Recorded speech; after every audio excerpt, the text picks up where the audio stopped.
म्हणजे सर्व उपस्थित ग्रामस्थ आपले मान्य सरपंच साहेब डॉक्टर साहेब आहेत. मला आता कळालं की तुमच्या गावाचं भाषे डॉक्टर तुमच्या गावामध्ये सरपंच आहे. म्हणजे जो प्रतिनिधी जेव्हा शिकलेला असतो तेव्हा गावाला ते आपल्याला पुढे घेऊन जायला विचार करतात. किंवा ते शिक्षणाधिकारी साहेब आपल्या गावचे याच्या आधीचे ज्याने हे गाव दिलं होतं त्यावेळेस मला यायला जमलं नव्हतं. एक महिन्यापूर्वीपर्यंत बदल्यांची ज्यावेळेस प्रक्रिया चालू होती असते. तर आपण आज म्हणजे मुख्यमंत्री ग्राम समृद्धी अभियानासाठी सगळे उपस्थित आहोत. एक महिन्याभरापूर्वी आमची सोलापूर नगरामध्ये कार्यशाळा झाली होती. असाच एक उपक्रम आमच्या डिपार्टमेंटवर पण आहे की मुख्यमंत्री माझी शाळा सुंदर शाळा म्हणून. सध्या काही जणांना माहीत असेल कदाचित. त्याच्यामध्ये आम्ही काय करतो 100 मार्काची एक मार्किंग सिस्टीम ठेवली आपण. त्यामध्ये शाळेमध्ये जे सगळे उपक्रम असतात ते आम्ही त्याच्यातून मार्किंग करत होतो. त्याच्यात टॉप 3 शाळांना बक्षीस.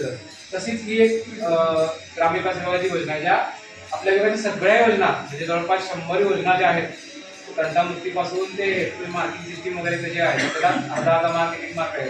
तर शिक्षण विभागाला 4 मार्क म्हणजे शाळेला 4 मार्क आहेत या योजनेमध्ये 100 पैकी. जसे ग्रामपंचायतला आहेत वेगवेगळे त्याचे मुद्दे आहेत. सरांच्या जसे की अनिमिया मुक्त पाहिजे गाव अशा प्रत्येक मुद्द्याला मार्क आहे. आणि गावाचा मला सांगितलं जसं की किती गावकरी आपल्याला वसुली करतात फंडिंग करतात CSR फंडामधून किती कामं करतात.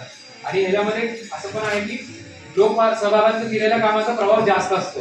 कारण की त्याच्यामध्ये तुमचं सगळ्यांचं योगदान असतं. म्हणजे शासनाकडून तुम्हाला योगदान असतं ते कामाची पद्धत पण आहे त्याला नियमाची चौकट आहे. तर तेव्हा तुम्ही स्वतः एक त्याला जनचळवळ बनवता स्वतः त्याच्यात ऍक्टिव्हिटी पार्टिसिपेट करता तेव्हा त्याला एक चांगलं स्वरूप येतं. म्हणजे आता काही शाळा तुम्ही बघितल्या असतील की ते खूप ऍक्टिव्ह असतात कारण त्या गावकऱ्यांचे त्यांना सहकार्य असतं. तसंच ग्रामपंचायतचं असतं. तुम्हाला चांगले सरपंच आणि ग्रामसेवक भेटतील आणि तुमचं नशीब असं आहे की त्या तालुक्यातल्या 20-80 गावांपैकी 20 गावांमध्ये तुमच्या गावाची निवड झालेली आहे. तुम्हाला फोकस करायला सांगितलं आता म्हणजे ते 60 गावांपैकी 80 गावांपैकी 20 गावांमध्ये तुमचं नाव आहे. आणि तुम्हाला सोलार पॅनल वगैरे यादीत आहे ना. तुम्हाला सोलार पॅनल सुद्धा आता उपलब्ध होणार आहे. आपल्या शाळेसाठी सोलार पॅनल मंजूर झालेलं आहे तुमच्यासाठी. म्हणजे हे पण एक तुम्हाला चांगली बाब झाली. तर असंच म्हणजे लाईट बिल वगैरे इथून पुढे शाळेचा प्रश्न मिटेल किंवा लाईट गेली तरी पण मुलांना वीज उपलब्ध राहते. तर असं तुमचं गाव पॉप्युलेशन पण चांगलं तुमचं गाव कामकाज चांगलं करतं निवड झाली. आता कॉम्पिटिशन मध्ये तुम्हाला अजून आता 20 मधून 3 मध्ये जायचं आहे.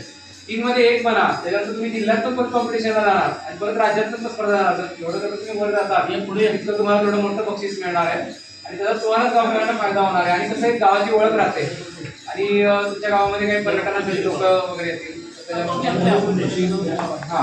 आणि याच्यातले जे सरांनी जे मुद्दे सांगितले त्याच्यात फायदा तुमच्या गावाचं खूप चांगलं काम गेल्या 2 वर्षामध्ये झालेलं आहे. तुम्हाला असं इतकं प्रोफाईल तयार आहे फक्त तुम्हाला ह्याला अजून जे 40-45 दिवस बनवू. आता 31 डिसेंबर लास्ट तारीख म्हणले तर आपण एक बदल आजपासून 1.5 महिना हा 2-2.5 महिने आहेत तुमच्याकडे. फक्त तुम्हाला ते सांगितलं तसं रोज 1 तास तुम्ही जर ग्रामपंचायतला दिला आणि ह्याच्यातले जर मुद्दे क्लिअर केले तर ह्याच्यातले काय मध्ये खूप सोपे आहेत. म्हणजे गावामध्ये शौचालय सर्वांजवळ असणं तुमचं सिंचनाची सोय करणं वृक्षारोपण करणं आता म्हणजे आपण स्वच्छता करतो आहे वीज बिल सगळ्यांनी भरणं गावामध्ये 100%. हे खूप छोटे छोटे मुद्दे आहेत. रेन वॉटर हार्वेस्टिंग म्हणजे आपल्या पावसाचं पडणाऱ्या पाण्याचं तुम्ही कसं नियोजन करता महिला बचत गटाचं तुम्ही काम कसं करता ते आपली जी लखपती योजना आहे योजना त्याचा तुम्ही लाभ म्हणजे असेल गावामध्ये. तर हे सगळे मुद्दे तर सगळ्यांना मार्क आहेत. आणि हे तपासायला ही स्पर्धा जेव्हा संपेल तेव्हा असे अधिकारी येणार आपल्यासारखे ते गावातले सगळे मुद्दे तपासून तुम्हाला गावाला मार्किंग देणार. त्याच्यातले म्हणजे जशी शाळेमध्ये परीक्षा असते मुलांची तशी गावाची परीक्षा असं समजा तुम्ही. त्याच्यामुळं सगळ्यांना तुमचा प्रोफाईल बघितला तेच म्हणतोय की सगळं बऱ्यापैकी तयार आहे. फक्त तुम्हाला व्यवस्थित प्रेझेंट करायचं त्यातले जे मुद्दे तुम्ही मागाय ते तुम्हाला पुढे पुषत करायचे. तुमचं मला वाटतं लोकसभा महत्वाचं आहे. हा लोकसभा यात खूप महत्वाचं आहे. कारण कसं असतं ही लोकजन चळवळ आहे. म्हणजे एकट्याचं सरपंच ग्रामसेवक यांचं काम नाही येते किंवा आम्ही अधिकारी आलो तरी आमचं किंवा फक्त गावातले 4 कर्मचारी शिक्षक यांचं काम नाही तर गावातल्या सगळ्यांचं पार्टिसिपेशन दिसतं आणि ते दिसतं अधिकाऱ्यांना. आता आम्हाला जेव्हा इथं आल्यावर कळालं हे काम बघितलं तर लगेच कळतं की हे गाव कॉम्पिटिशन मधलं गाव आहे. आता अशी बरीच त्यासाठी स्पर्धेमध्ये आता बाहेर झाले असं पण म्हणू शकतो. पण तुमचं गाव स्पर्धेत आहे तर तुम्ही थोडंसं जरा कुशल केलं म्हणजे थोडंसं जरा सगळ्यांनी रोज सहभाग दिला तर उद्या सगळे आपण स्वच्छता करतो तसं तुम्ही दर आठवड्याला केला. कसं बघा हे तुम्ही स्वतःसाठी नाही करतो तुझ्या पुढच्या पिढीसाठी पण करताय. कारण आपली गाव आता आम्ही पण आमचं गाव सोडून शहरात आलो आमची कधी आजोबा वगैरे आले माझं इथं उत्तर सोलापूरमध्ये गाव आहे. मग त्याच्यानंतर आमचं ते गाव सुटलं ते गावातलं घर गेलं भाऊ गेला म्हणजे असं होतं ना प्रत्येकाचं असतं. तर ते गाव सुटलं ना आपलं पण शेत आहे पण ते गाव आज पण आम्हाला गेल्यानंतर जाणवतं की अरे आपलं गाव आहे आपलं काय. तसं उद्या तुमच्या गावातले जे कोण येतील त्यावेळेस त्या गावात म्हणते की आमचं गाव आहे हे गाव नकाशावरती आलेलं आहे तसं आमच्या गावावरून अन्नाचं अभियान आहे, तर ते असं नकाशावर आल्यावर सगळ्या जगाला माहित आहे.